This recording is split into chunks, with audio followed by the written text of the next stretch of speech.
আসসালামু আলাইকুম। Launch travel বিড়িতে আপনাকে স্বাগত। সরাসরি সদরঘাট থেকে এক এক করে নৌযানগুলো বের হয়ে যাচ্ছে। সবগুলো নৌযানই যাত্রা বাতিল করবে সম্ভবত। সকালে দেখাছিলাম যে অনেক নৌযান ঘাটে, কিন্তু তাস্ট্রিপ 3 তাস্ট্রিপ 2 এই যে মাত্র 2 বের হচ্ছে। লালমনের লঞ্চ নাই, চরমদাদের লঞ্চ নাই। এখন আছে 3টি নৌযান। ধুলিয়া 1, জামাল 9 বের হয়ে গেছে, কিছুক্ষণ পরেই চলে যাবে ডকে। মানিক 1 বের হয়ে গেছে, ভোলা খেয়াঘাটের লঞ্চগুলো বের হয়ে গেছে। পাশে আছে গোসাইয়ারের লঞ্চ, সেটাও বের হয়ে যাবে সম্ভবত। পুরো ঘাট ফাঁকা হয়ে গেছে যেহেতু যাত্রী নেই।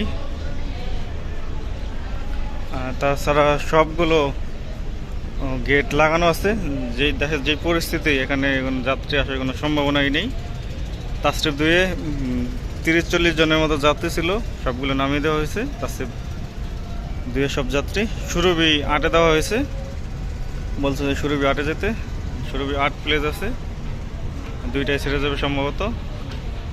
তাও যায় কিনা শিওর জানা নেই। সকালে শিডিউলে যারা দেখছেন তারা দেখতে পাবেন যে অনেকগুলো নৌযান প্লেস ছিল, এখন পুরোপুরি ফাঁকা।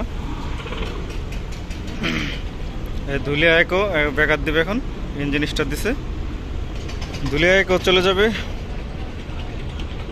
এক এক করে সবগুলো নৌযান চলে যাবে।